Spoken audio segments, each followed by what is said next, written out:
You like prayers? I do. Here's one of my favorites. God, grant me the serenity to accept the things I cannot change, the courage to change the things I can, and the wisdom to know the difference. Yeah, this is the whole movie. This is a movie. The Colors Within, minor spoilers by the way, features a cast of 3 co-protagonists, Totsuko, Kimi, and Rui. Totsuko, nicknamed Toko, attends a Japanese Catholic boarding school for girls alongside Kimi, until Kimi drops out, that is. But Toko can't just seem to let her drop out peacefully. See, she has a special gift. She can feel people's colors. One person might be a nice, warm yellow, like one of their teachers, Sister Hiyoko. Another may be an intense red, but Kimi is a sort of melancholic, calming blue that piques Toko's interest. So Toko does what any of us would do and searches for days, eventually finding Kimi working at a bookstore. Cue typical slice of life anime shenanigans, sprinkle in some lies, and add in one Rui Kagehira, and bada boom, you've got a band.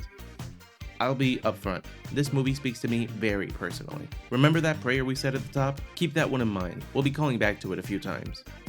Our main trio is tasked with balancing life obligations and the pursuit of their dreams. Totsuko, our lead girl, is kind of a big fat liar. Like in every sense of the word. Like one of my first notes was calling her fat. Yeah, she just can't seem to tell the truth whenever it doesn't suit her.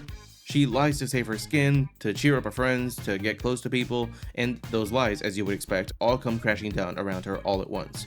Her struggle is coming to terms with reality. Sometimes you just suck at playing an instrument. Sometimes friends are gonna have to deal with problems on their own. Sometimes you just can't change things. If I had to characterize Toko's character journey, I would say it's about being granted the serenity to accept the things you cannot change. Kimi, on the other hand, thinks she can't change a thing. She drops out of high school, living a double life as a bookstore employee. She gives herself to the major changes around her, but there's no serenity to be detected, only pressure and anxiety. Kimi constantly finds herself on the verge of telling her grandmother that she dropped out, but fails to out of fear of letting her grandmother down. Her story is about mustering the courage to change the things she can. Kagehira Rui especially struck a chord with me. His deal is that he comes from a long line of doctors and he's expected to take over the family clinic, but his real passion is music. He gets all of his equipment secondhand, he stashes his instruments in an abandoned church that he's allowed to use, and he just cannot bring himself to reconcile the two halves of him that seem to have entirely opposite goals to each other. I feel like that sometimes.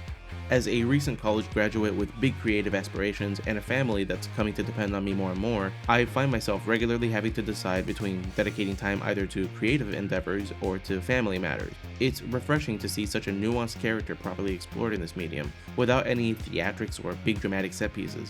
This is just a guy who's growing up and has to make mature choices for the sake of both his future and his family, even if it means that sometimes your hobbies and interests have to take the back seat for a while. I think that by the end of the story, Kagehira really comes to embody the wisdom to know the difference between those things which you can and those things which you cannot change.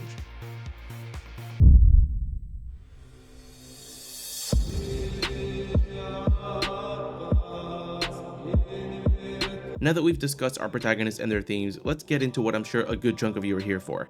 How well is Catholicism portrayed in this movie? To start, oh my goodness, I cannot tell you how refreshing it is to have an anime project that heavily features the church and that actually portrays it in a positive light. Absolute cinema. The sisters are never shown to be grouchy or mean, church teaching is never criticized or labeled as repressive or backwards, prayer is held as a guiding principle for one's whole life, hymns are a central focus of the plot. Toko treats even abandoned churches with reverence, crossing herself when she enters. I can't believe I'm saying this, but I think I've finally found a depiction of Christianity that I enjoy through and through in anime.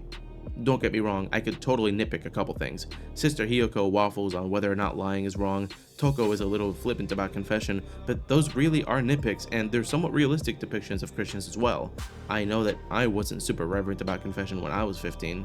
I think that I can confidently say that The Colors Within is, in a very real and proper sense, a Catholic anime movie, and a really enjoyable one at that.